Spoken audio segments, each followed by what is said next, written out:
इस वक्त हमारे साथ मौजूद हैं डॉक्टर भानु साहब। डॉक्टर साहब से हम जानेंगे यहाँ जो जन कल्याण किसान एसोसिएशन कार्यालय है, यहाँ पर केंद्र खुलने जा रहा है। तो डॉक्टर साहब, आपका हमारे चैनल में बहुत बहुत स्वागत है।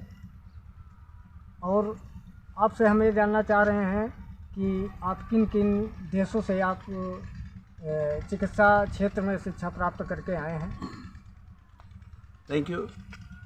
नमस्कार, मेरा नाम डॉक्टर भानु है और हम यहाँ पूर्वांचल के क्षेत्र में, पूर्वी उत्तर प्रदेश कहें, बिहार कहें, नॉर्थ बिहार, इन क्षेत्रों में बाढ़ और आपदा वाले जो समस्याएं हैं, उन क्षेत्रों के लोगों को कैसे सस्ती हम कहें या कम लागत वाली चिकित्सा प्रणाली बेहतर तरीके से उपलब्ध हो सके, इस पर हम लोग काम कर रहे हैं।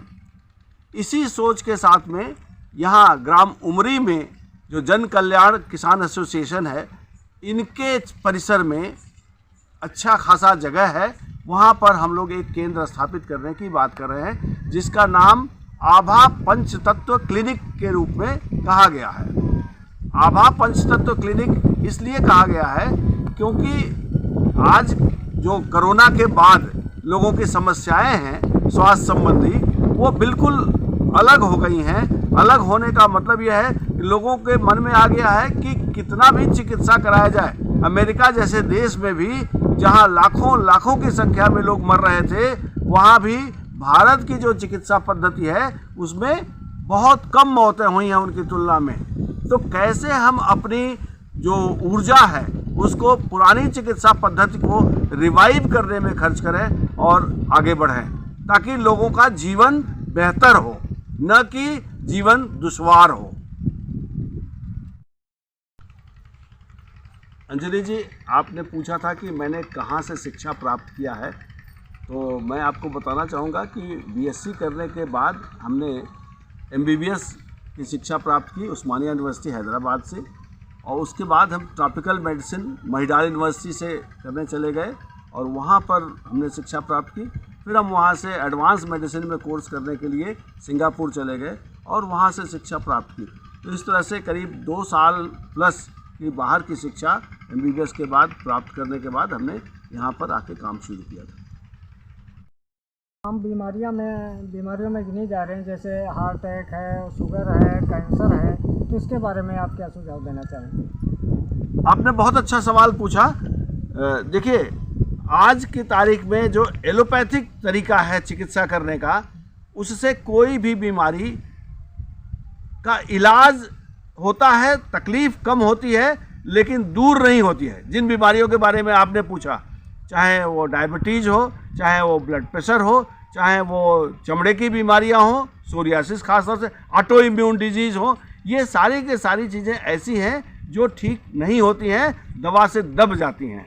केवल प्राकृतिक चिकित्सा, हम एक्यूपंक्चर भी प्राकृतिक में आता है, या फिर हम कहें कि भोजन से जो चीज़ें ठीक हो सकती हैं, let food be thy medicine.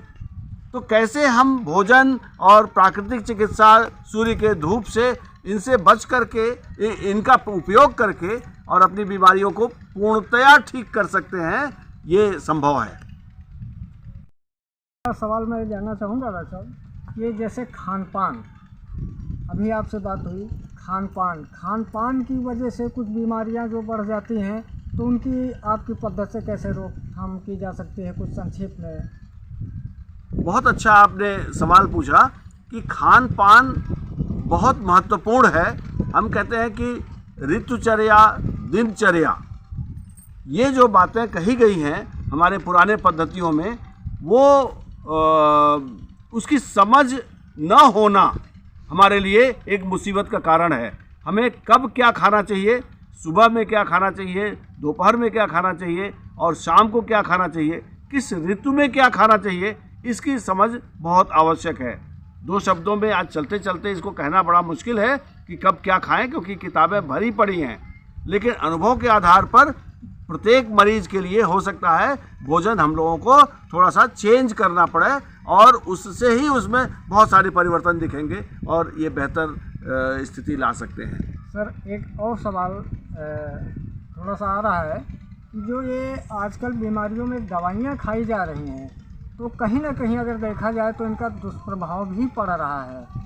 तो इसके बारे में सर थोड़ा सा आप क्या सुझाव देना चाहेंगे? आपने ये भी सवाल बहुत अच्छा पूछा कि जो भी बाहर से दवाइयाँ हम लेते हैं हमारे शरीर में उसमें जीव नहीं होता। हम कहते हैं बायो और नॉन बायो।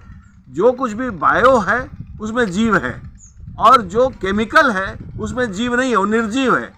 तो जब हमारे शरीर में निर्जीव चीज़ डालेंगे तो वो जीव कहाँ से मदद करेगा?